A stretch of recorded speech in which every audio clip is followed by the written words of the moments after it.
What's up, everyone? Welcome to another episode of Nickson and Nate. Hello there. It's good to be back. Welcome to all our paid subscribers. It's good to have you on board. Those numbers are growing every single day. We're so appreciative. You know, it's really helping us pay for nappies, formula. For what, your 10-year-old? Oh, yeah. You know, people don't complain when you talk about it's for the kids, you know? Yeah, so, true that. We've got another special guest with us, you know, part of our My FM journey. And I think this guy was working in the street team when we were doing breakfast together, Nate, on the My Morning Crew. Legend. He's worked his way up. Like, he's actually someone who actually started from the bottom and now we're here. 100. He's now part of the My Morning Crew. I work with him every morning. It's the very talented Fame. See you, everyone. Kia ora. What's up, boys? Welcome to the podcast, mate. Surely I was nervous as, Nervous as coming into this chat because I know Nate. For those people that are familiar with Nate, you know, like he builds up this, he gives you this false sense of security, and you feel like, yeah, we good, and then you get onto the mic and then, oh, tell me about that time you went da. I'm like, oh, which time has he got to bring up? Man, this is so good for Nate, because so many people that we've had in have just showed different layers of Nate, which I think is good self-reflection. Yeah, well, we had Tegan on before, and she kind of revealed that she was scared of me working with me. I didn't feel that at the time. I didn't know that at the time. Yeah. So when she said that, I felt a bit stink. So it was good that we could cover that off. And Yeah. No, she did very well. That was good. I don't think it was ever been like a fear thing. It's more or less like, okay, what's Nate said about me today? You know, 'cause I remember when I first started at Mai. I was on my way into work. I was doing nights at the time, and I was listening to you guys, and I just remember. Pick your words carefully with the story. I remember you guys were signing off, and Nate goes, "Oh yeah, by the way, just want to say a shout out to our brand new Night Source Fame.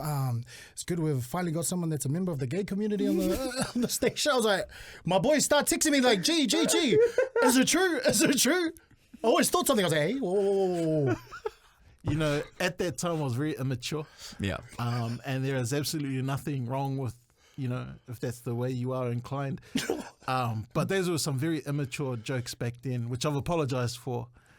So don't ever set me up like that again. No, but can I say, yeah, it's a pleasure to be here. It's a privilege to be here. And like, it's good to hear you guys talking again on the mics. No, it's good to have you here, man. One of the reasons I requested Nickson to have you on is because you're the master of moving in the shadows. You really are.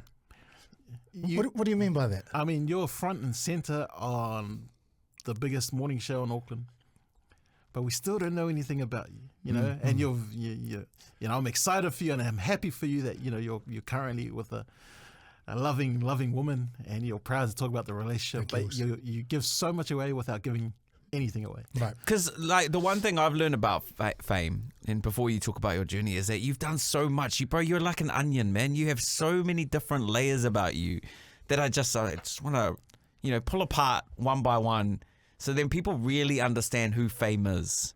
Do you want to go back to like what got me into radio? No, let's go back to, like, who are you? Like, Yeah. This is deep. Because this is good. I reckon this is really going to give people a really good understanding on who Fame to you actually is. So, school. So I went to Western Springs College here in Tamaki Makaurau. I'll be honest with you, it wasn't like my first pick of schools to go to as a kid at the time, because for me, I'm Māori Tongan. So I was brought up on my Māori side, but I'm from like an era where, and I don't mean any disrespect by this, but it wasn't cool to celebrate your Māori side. that's a thing. It's, you know, in a way. Yeah. So I went to an intermediate where I was pro Islander. And like my dream was to go to Wesley College or Custom Boys, like play rugby. And literally the last day you got to say which school you're going to, my old lady comes in, she goes, you actually go to Western Springs College, you're going to be in the Māori unit. And I started crying because like it was that devastating, you know, going to there. So went to that school, got in touch with my Māori side.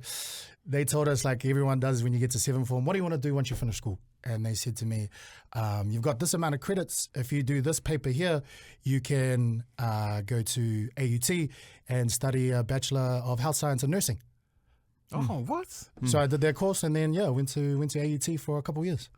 So is that like a nurse? Yeah. So to become a registered nurse, I got up to I got up to the part where you're like a healthcare assistant, where you're like the right-hand man to the nurses, who the nurses are right-hand man to the doctors. Hey, that's buzzy. So, yeah. Man. Inside the hospitals. And so, were you actually inside the hospitals? Were you helping nurses and patients and doctors? So in the hospital, you have your nurses, then you have orderlies. Shout out to those that are orderlies. They're the ones that take down patients to like x-ray and things like that. And then you have healthcare assistants, which I was. You're basically like the bum boy for the nurses. So like, if the nurses don't want to clean up like a patient's room, you got to go clean it up.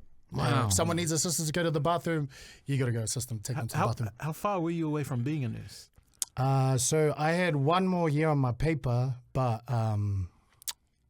so at the time it was just me and my dad. Oh shit, this is getting.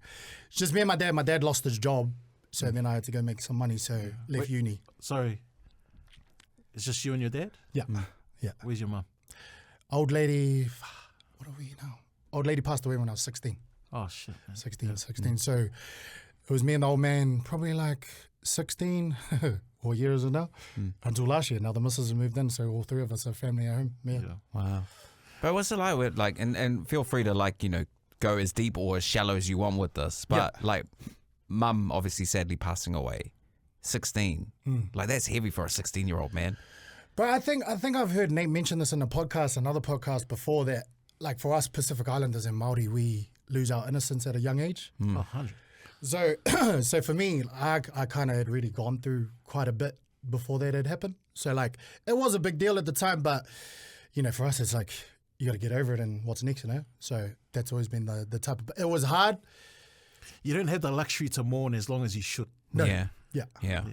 So so the old lady passed away at 16. It was literally had my 16th birthday, which was the 5th of December 2004, and then 15 days later, that's when she passed. Oh, man. And how, like, if you didn't have enough time to mourn, have you been carrying a lot of that, like, with you? Like, a lot of that emotional baggage? I think I have, but it only kind of comes out in certain situations when I'm dealing with the partner. Yeah. You know what I mean? Like, certain things that I might not have, like, dealt with back then has obviously developed this other part of me when I come to navigate that. Yeah. Oh, wow. And dad? Like, how's dad? My dad's the man. Yeah. My dad's the man. He's like because you're very close with your dad, eh? He's like most Pacific Island men. Like basically just broke his back to make sure that we had everything growing up. Like I remember my dad worked in the fisheries for 25, 30 plus years. Came from Tonga when he was 16 years old. Ran away from Tonga, moved to New Zealand, picked up a job at the docks and whatnot, and then started working in the fishery. So my dad, since he's like 15 years old, all he's known is work, and that kind of got instilled into me too. So wow. How do you guys talk to each other? Is it new school? Is it old school? Or is it what's Dad, you okay? Yeah. Babe, you okay? Yeah. Okay. That's it. But he must be proud to see his boy. He's like, does he understand how big it is to be on a morning show? Oh, bro, like, that man is like, he'll tell every person that we come into contact with, like my barber. Yeah.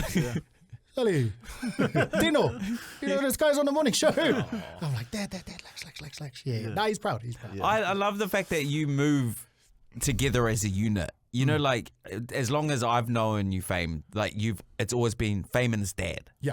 Like, you guys, obviously, when Mum passed, you guys were living together. I remember dropping you home a couple of times. And you're like, Dad's home. Yeah. And then you've obviously got a partner now and you've moved houses and then Dad's still there with you. Yeah. Like, you and your dad are a tight unit. So, after my old lady passed, like, I wasn't the easiest to be around. I blamed a lot on him.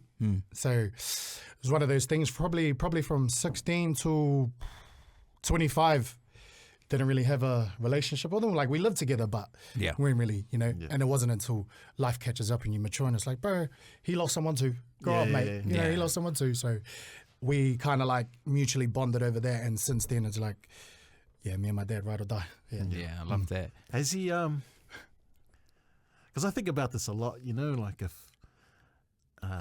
one parent passes away, do you like encourage them to meet other people? Or I have been trying to, I have been trying with my dad.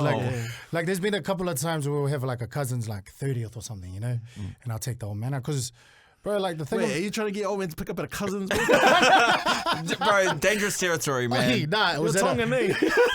it was at a bar here in Tamaki called La Zipper. Yeah. And we went there. And that was the first time my dad has actually been out with me, and like, not to the level of you guys where you guys go out and you guys get noticed by people like, hey, that's Nickson, hey, that's Nate. So we went to La Zipper and two guys, hey, South Fabe, come over and shook my hands. My dad's so tongue, he goes, oh, those guys want to fight. Well, what did they say to you? Well, what's wrong? So I took my dad out to try and like find someone else, but my dad's always said like, nah, there'll always only be one lady. That's your old lady, you know. That's special. Well, I've told him those had heaps of opportunities. Yeah. He's pretty scucks too. Bro, He's, facts. yeah. Oi, send me a photo of your dad. I'll beat him on Tinder. No. Give him a decent shot. Just going back on like, you know, battling with your two, cultures of being Māori and Tongan. What was it like? And this is not baiting at all. I'm just curious. Like, what was it like for your dad seeing his son go to a Māori unit at a school as a Tongan? And I know that Tongans are very proud of their culture. What was it like seeing his son embrace one side a little bit more? I think my dad, because like growing up, my parents, they just struggled to teach me English because like apparently I could barely learn English. So they didn't want to confuse me by, enforcing learning Tongan and Māori on me as well. But when I got to high school, now, like I said, my dad's always just been cared about providing. Yeah. So all he said is just, just don't embarrass our name. He goes, if you get in trouble, you use your mum's last name. If you get celebrated, use my last name. Wow. Yeah. And so obviously the nursing stuff as well. And then someone told me you moved houses. Like you used to physically move like the whole building of a house. Yeah. So yeah, we did, that's called house relocations. And then before that I used to do furniture removals. So that's just like the furniture in the house. Yeah. And then evolved to that. Yeah. House relocations is easily the worst job I've ever done in my life. Like I did that for 6 months. It was good money. It's more or less like a lifestyle, but some weeks we were pushing 100-hour weeks. Wow. 100-hour weeks. You know what's buzzy to me? It's because you're this guy who managed to get to nursing school, reached all the way to being a healthcare assistant, and then you're like relocating houses, which is usually reserved for people who can't like find anything else. Obviously, you're bright. Did you not apply for something else? Like, how did you end up there? Nah, so for me, this is weird, but for me, after I didn't succeed at uni, even though like I left to go and help the old man, I felt it embarrassing to go back just because I never completed it. So for me, it was like, nah, I can't. I've tried that. I've entertained it. Because of my mates were inside that like environment at the time, I didn't want to go back and feel like it's like those dudes you used to go to high school with and they're doing like seventh form, just so that they can play rugby. So for me, it was like, that's not an option. And then had some cousins that had options, and I was like, no, I can't do that because I want to be on the outside. And then, oh yeah, cool, thanks, man. Nate calls it life experience. Life experience, yeah. Character building. Yeah, so it was just basically like never wanted to get back into that realm, and then Nate goes, gee, you want to come to work this weekend? And then did that for furniture removals, did that for 5 years. 5 years? 5 years furniture removals. Bro, had my own truck, no license. Yeah, we'll get to that. Yeah. Yeah, so I had that for 5 years, and then wasn't getting enough work, and then another mate goes, gee, come do house relocations, but it's not easy there. And I was like, whatever. Quit my job on a Sunday, started that on Monday, walk in, and it's on site. And you know houses, you have to get the foundation and stuff, like when you drop it on. So this house we had was like a 5-bedroom house, and the amount of holes that were under this house was 67 holes. Per each hole, 5 barrels of concrete. And you're going under a house. That was my first day. I go, shit, shouldn't have quit my last job. Should have stayed in my last job. Yeah. See, he's done a lot. See, I told you, he's like an onion, man. And then... So where does radio come into play? how did that come up? So when I was doing house relocations, bro, like I said, it was one of the hardest jobs I've ever done. Like, it's a lifestyle. You'll get home Friday night, 9 p.m., sleep, wake up Saturday. Before you know it, Sunday, you got to go start back to work, right? So I was like, I need to get out of this. And legit, true story, we were in the far north, Ahipara, which is just out of Kaitaia. And we're on site, and the radio was playing, and an ad comes on for radio school. Yeah. It's like, do you like music? I was like, yo, fuck, you talk shit. I was like, yo, yeah, kind of. So like, boom, applied. Week later, did the interview over the phone for radio school in Tauranga, which doesn't exist anymore. And then We know. We know the journey, man. We know. And then then did the radio interview, and then 1 more month of work, and then moved to Tauranga. Didn't know anyone. Moved there for 20 weeks. Did that course. Was that scary? Moving down there. Yeah. Yeah, because it was something that I think that's the other part of why I didn't go back to uni, was because like I was like, I don't want to use my brain again. I want to use my body. And from furniture movals to there, easy. Well, I just got to lift this up and put it down. Yeah. Say less, I can do that. But going to radio school, you have to get your brain working. Using your intellect again, I'm like, can I actually manage with these guys? So I went there 25 years old when I went to radio school. The next oldest person I think was like 20. So it was a huge age gap. And I think that it was scary, but the motivating thing for me, and I don't know if you guys are similar, but if you've got your close friends and they know how to like egg you on or motivate you. So I remember saying to my mate, I'm moving to Tauranga for radio school. And he goes, whatever. You always say you're going to do that shit. So that was motivating for me. So I went down, and then a month into the course, I remember calling him because I was coming back to Auckland. And I go, gee, what are you up to? And he goes, no, Jack, just at home. He goes, what are you up to? I was like, I'm coming back from Tauranga. He's like, what's done in Tauranga? I was like, no, I just finished my first month of radio school. He goes, oh, fuck, you actually did it. And I was like, yo. And then, yeah. So that was the motivation, yeah. Yo. Wow. And then from that point, you obviously didn't go back to any of your old jobs. Nah. And so that radio school got you to Mai? Yeah, they really. Because you would have integrated yourself into Mai when Nate and I were probably being divas on the Mai Morning Crew. Yeah, I remember. So, yeah, the course was 20 weeks long. And I think it was the 19th week of the course. Everyone was getting internships. Everyone was getting this, that. But I finished second of the class, wasn't getting anything. Like sending stuff everywhere. I think I actually sent it to Flavor. And I got a message back from them. They're like, oh, yeah, keep sending that through. Got nothing back after that. And then the final week, like literally we finished on Friday. The Wednesday, my tutor calls me. He goes, how quick can you get to Auckland? And I was like, oh, well, why's that? He goes, there's a guy up there, Philip Bell. He wants a meeting with you. I was like, where? He goes, Mai FM. I was like, oh, yeah, say less. So I drove up to Auckland expecting to meet a Philip Bell. I don't know who the fuck Philip Bell was. Government name even. Bro, straight up. So I turn up to the office, and there was a guy there at the time, Dom, the prize guy. He daps me up, and I go, oh. He goes, who you here to see? And I was like, oh, Philip Bell. And then Severe walks around the corner. I was like, hey, son Severe, how are you? Da, da, da, you know, like real happy. And he goes, what do you need, mate? And I was like, oh, I'm looking for a Philip Bell. He goes, oh, that's me. I was like, oh, fuck. There's most places you do your research. Eh? Yeah. So yeah, then had the chat with the man. I think it was mid-year. It was like July. What year was that? That would have been 2014. Oh, 2014. Yeah. Damn. Yeah. He called me in for a meeting. It was mid-year because I remember it was 6 months of the start of the year, finished the course. And he goes, all right, I got nothing for you right now, but come Christmas time, there might be some chances for you to do some cover stuff. And I was like, yo, say less. So I leave the meeting. I'm like, yo, gee, I got a job in 6 months. That's us. We're on. About to call my boys, you know, let's go get a box. And then phone rings and it's Severe. I was like, oh, Philip Bell. Yeah. And I answered. I was like, oh, hey, what's up, bro? He goes, bro, how much do you want this? I was like, bro, fuck, like, I don't want to go back to doing bloody house relocations, 120-hour weeks.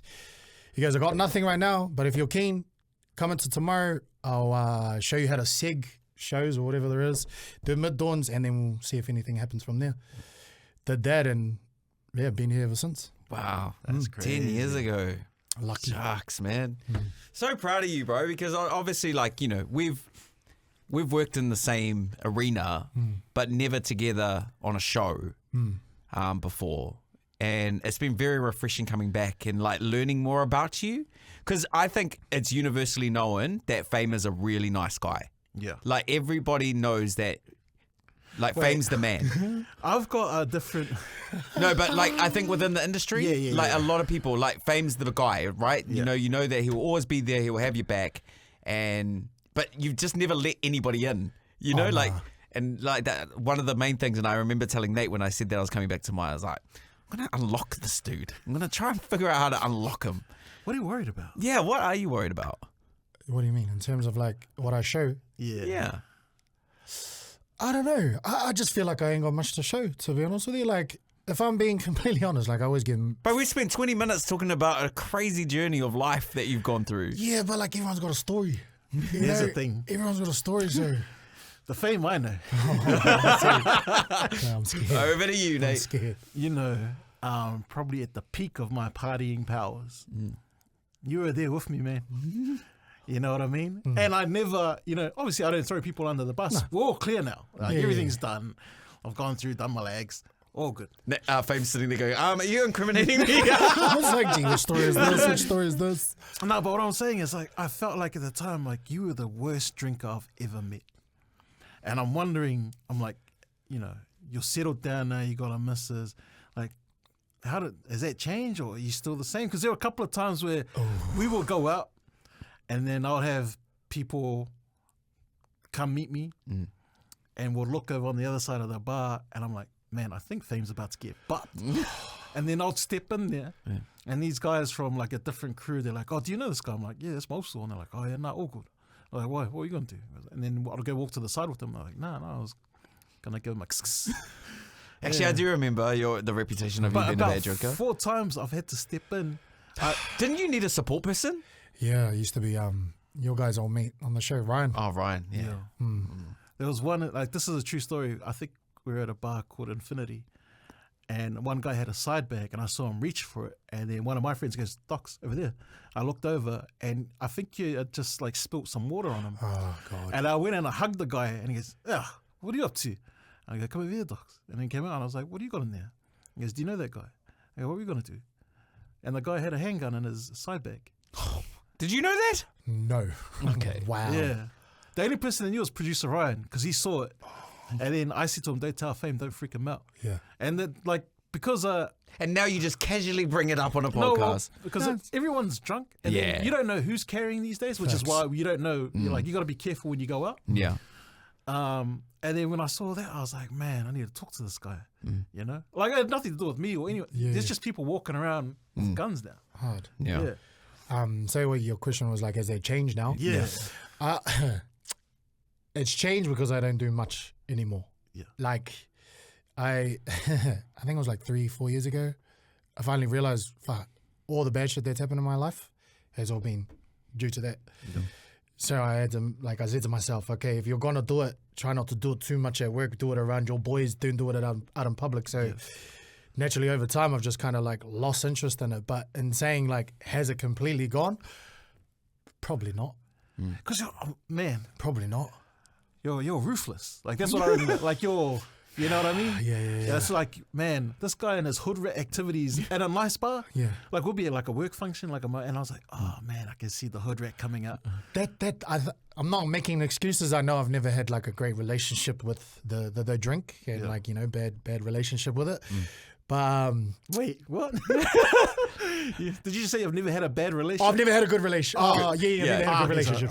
Sorry. Yeah. Getting nervous. No, he said he's always had a bad relationship. I've always had a bad relationship.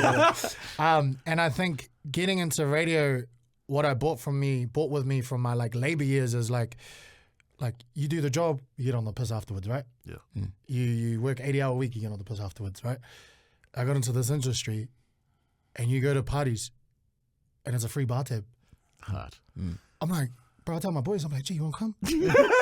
Check out free bar tab. It's open bar tab, bro. You know, like, I remember you guys know, on radio, there's a thing called survey party. Yeah. First survey party I ever went to, I missed out on the bar tab. Me and producer Ryan, first time I met him. So we said to ourselves, we'll never make that mistake again. So the next one we had, which was at Roxy and Tamaki Makoto. So we got there half an hour early. We pulled up a table and we had 20 Coronas on each table, making sure we weren't missing out on the bar tab. So I think it comes from that lifestyle of not having it and then getting into an industry where you get it for free.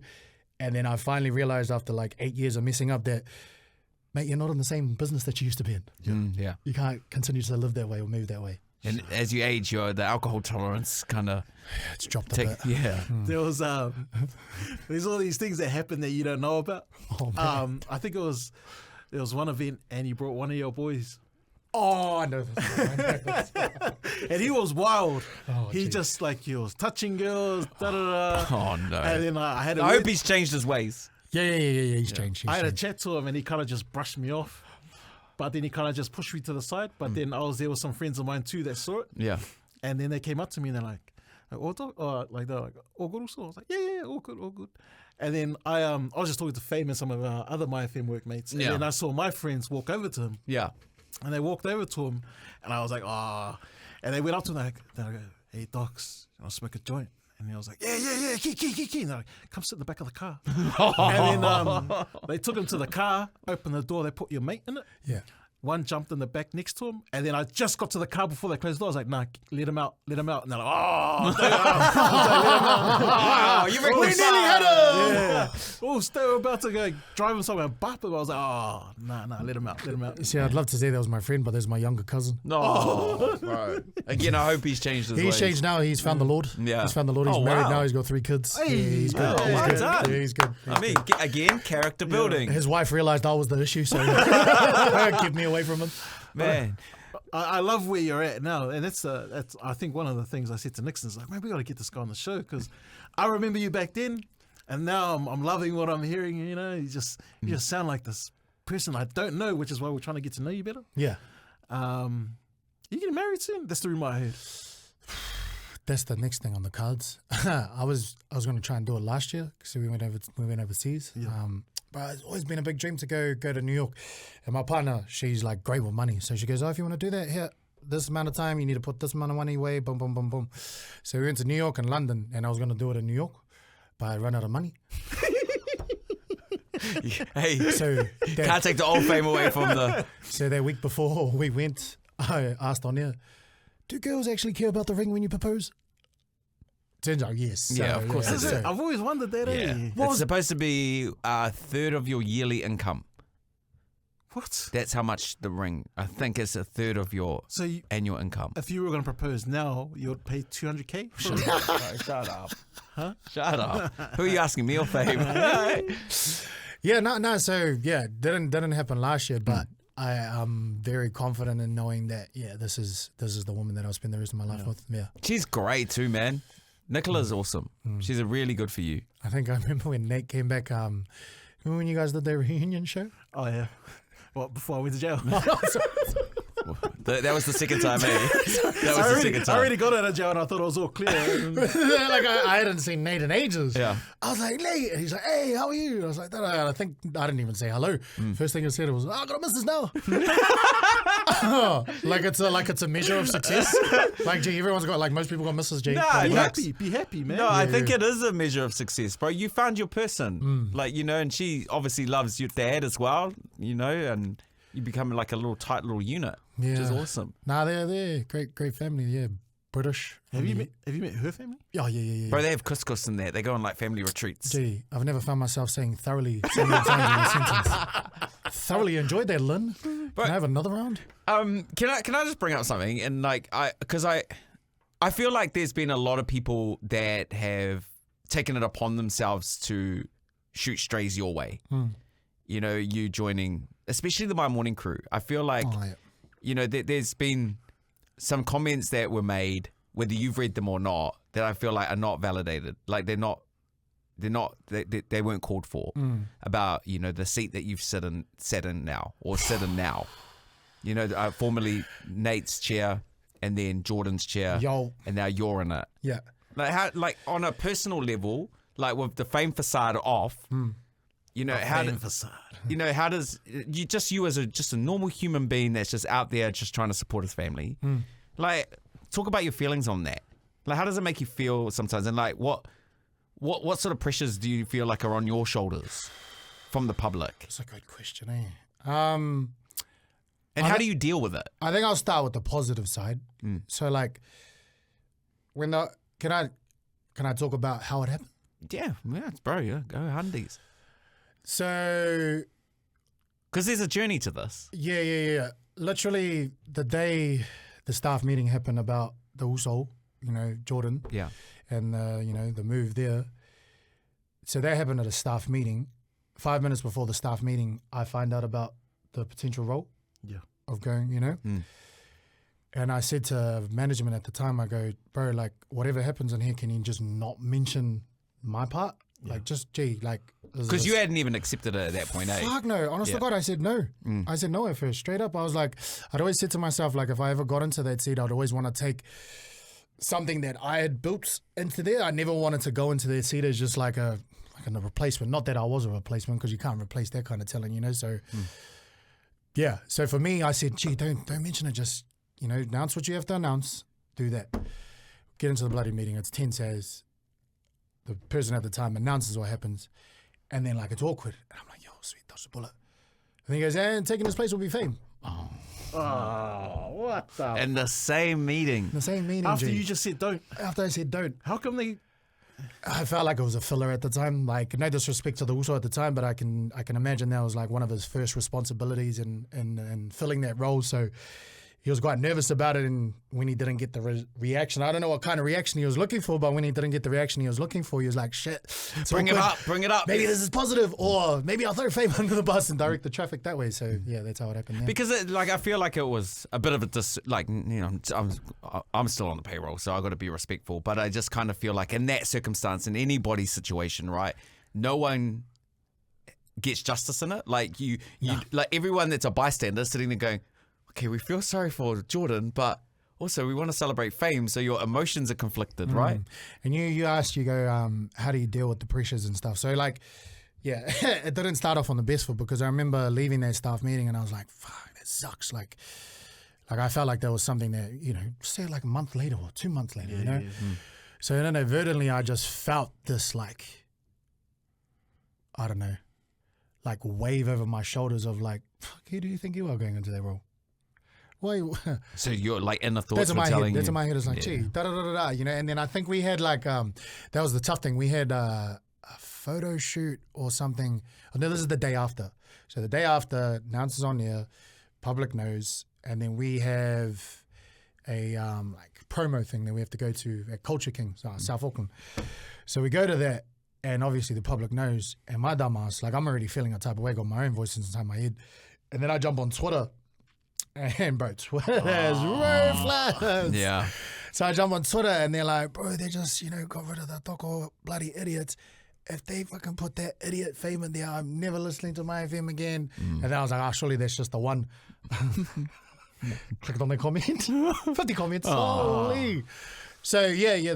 At first it was like one of those ones of like natural wave of impostor syndrome, natural wave of like, fuck, can I do this? So all that kind of, and still to this day, like being in there with you now, like I was nervous working with you, because like to me, you guys are the OGs. You know what I mean? Like when I think of radio, it's you too. Like we were talking about dynamic duos on the radio show. Like fuck, I really wanted to say these two. So for me, coming into the brand of Mai Morning Crew, I'm like, what the fuck? And then Nickson's here too. I'm like, oh shit. Like every day I told him, I'm like, gee, who do you think you are going into that radio studio with Nickson Clark? You've earned your spot there, man. How come you always... Like, how do you battle that? Like, what are you telling yourself now? I have to do a lot of like journaling, meditation, and things like that. So I journal quite a bit. So if anytime I have Not like that shit I hear on the radio, is it? No, no Fame's diary. no, that's the boss telling me I don't do enough. So fucking I have to write about that every day. Fuck, no. Like so, I journal, and I basically just write down what it is that's worrying me. And then Just to get it out. What can I do about the worrying? And then I realize, oh fuck, it's just all in my head. And then cool. I was telling Nickson, like when we announced, well, first once I got off bail, once I got off Home D, Nickson posted a video of me walking out the gate for the first time, and there was just, you know, obviously me and this guy were like that, Brothers. So there were all these assumptions made about, oh, what's Nate up to now? And then we do the podcast and it's like, oh yeah. And then they see like me around, hanging around, like, you know, your fellas work. And they're like, oh yeah. When you see comments like that, like, and that was one of the reasons why I said, wow, we need to talk to this guy, because I don't want him to think that I'm doing any sneaky moves to try and come back in. Oh, yo. Did you feel some type of way? Oh yeah. 100%. Like working in this industry, I'm not going to say anything more, but like you see things happen and you feel things happen, and like I just had this feeling. I was like, oh shit, could this be happening? But at the same time, like there was no animosity or anything. I'm like, yo, that's legit, because those all make sense. I know, but like that's the right thing to say. And I felt something, because I felt like, because we would talk all the time. Yeah. But during that period, Because from where I sit, is that I felt a certain kind of way about returning back to Mai, right? Because I know that the signs that it could have given off, right? Yeah. And obviously, people had to, it was a chess game. Yeah. And so I try to reach out to Fame just to go, hey man, I'm coming here to support, give you the tools you need so then we can make this thing fly again. This guy doesn't pick up my phone call.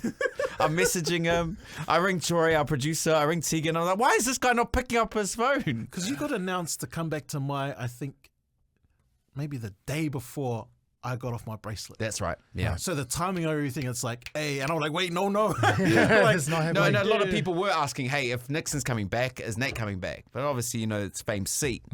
Fame's the one who's, keeping it at the moment and doing the best that he can. It's even yuck to even hear that though. What? That it's your seat. Like, I know it's not my seat. I know, Yeah. No. It's nobody's seat. Exactly. Yeah. It's like an All Blacks jersey, right? You just look after it and you get it ready for the next person to take over when that time eventually comes. Facts. Yeah. That's your seat now. Mm-hmm. That's your seat to own I don't know. I think that's. and look after. Shout out to your wife, by the way, Nickson, Sarah. Like, I remember years ago, she's always been in my corner. Like, I remember I told you she used to be my not my producer, sorry. She helped when I was doing the night show when I first began. So like, she's always been in my corner. I remember when she left us the first time, we were horsing it at a bar, or she had like a farewell drinks and stuff. Yeah. And like, I'd never seen her drink before. She comes up to me like, slurring her words. I was like, oh shit, she might tell me off or something, what's going on? And she goes, one thing about you, Fame, don't ever lose and I know this is yuck to say, because she's like, if you have it, you shouldn't have to say it. But she's like, don't ever lose your humility, like your humbleness and stuff. So that's kind of always been my thing. It's like, damn it, that feels like a dig at me. No, legit. Like, my parents have always said, like, yeah, be confident and walk into the room knowing who you are. But at the same time, if you're walking into an industry or an environment that's not really yours and you're not the master, shut up, learn, absorb. So that's kind of how I've always been. You know how you have that humility though, and then when those rumors were flying around that Nate could come back, even though our journey was to do the podcast, and you were like, oh, that would be mean to have him back. He means to have him back. Like, at what point, like, is there any part of you that goes, no, this is my position, I'm gonna protect this at all costs? Like, have you got?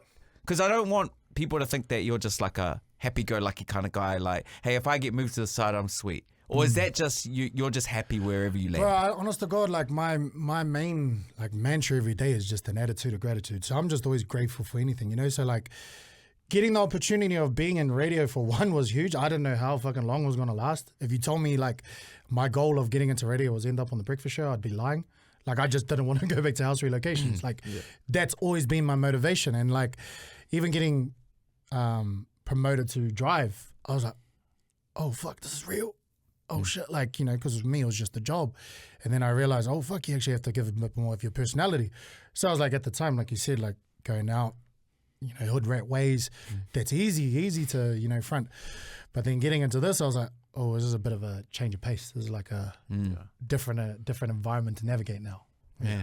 Because you got to find ways to connect, and the only way to connect is where people, like, they identify with certain things that you do, So you kind of got to bare your soul a little bit. True. Which is why we used to think, man, this guy's not, I always used to say to you, I was like, I feel like I'm not getting anything from you. Yeah. Like, you're saying all the right things, you're polished, you're saying the time correctly, great voice, deep voice. But who's Fame? But who are you? Bro, I didn't even know.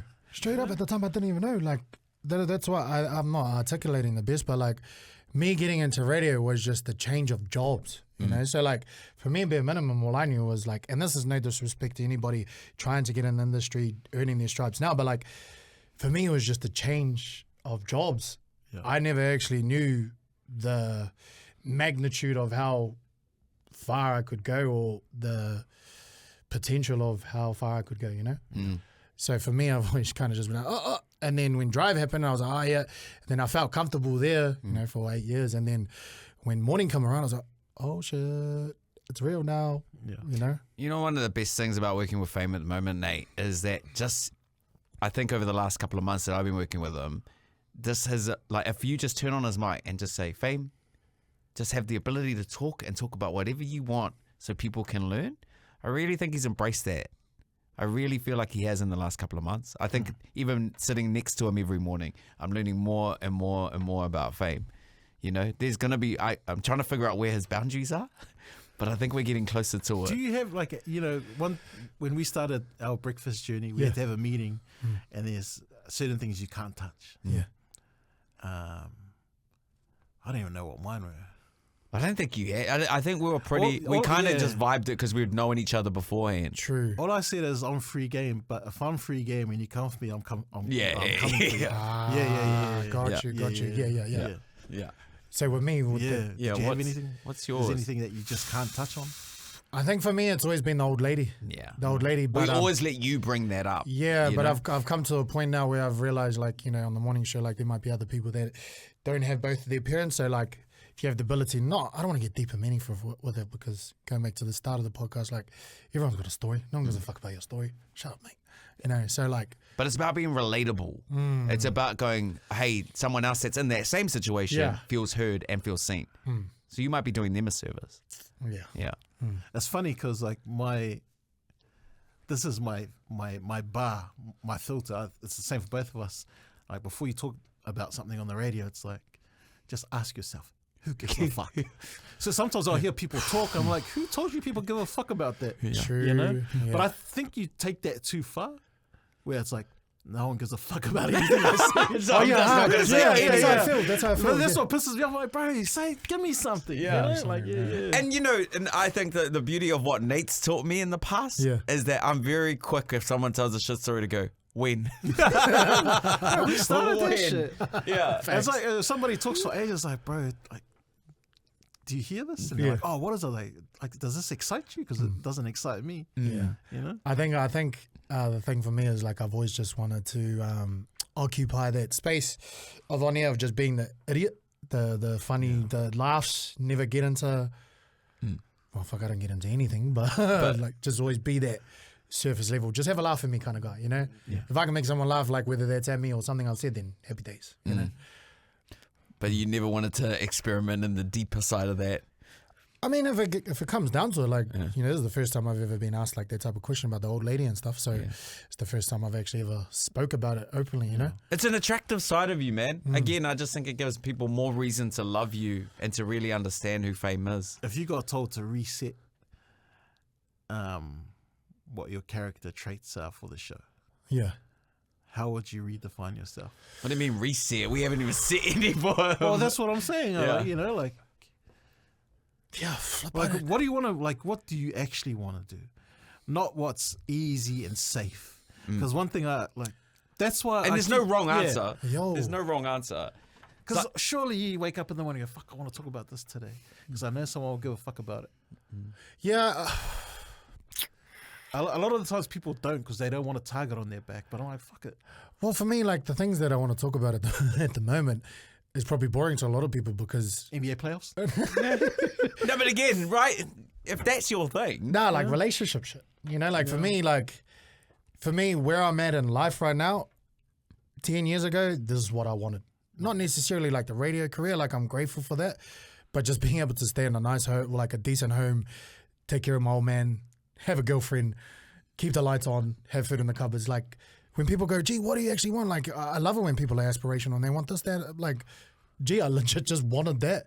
Like now I have it. I'm like, let me just celebrate this for a couple of seconds. I like, love that. Let me just bask in this for a little bit. I love everything you just said. You know what? You're That's it. smart because when you do everything, you always come back to that anyway. Yo, Bro, that is the perfect. Like I said, there was no right or wrong answer, but you nailed that answer. Like, I think, bro, you sell yourself short when you think people don't want to hear about that.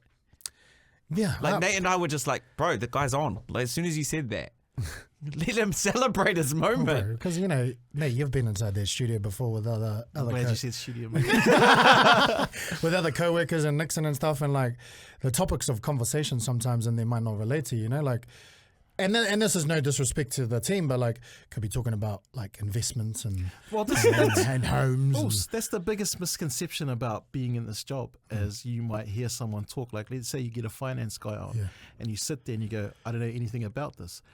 That's when you jump in. You're like, what is finance? Trust me, we had this guy, this physicist, come on before, and I said to her, I was like, what's physics? And he was like, I was like, bro, if you don't know, then how am I gonna know? True. And then that's the one thing, you just have to be honest. And again, people will applaud you and celebrate you for being honest, because they'll be like, oh man, I'm just like, fam, I didn't know either. Don't ever fake the funk. If you don't know something, tell them you don't know it.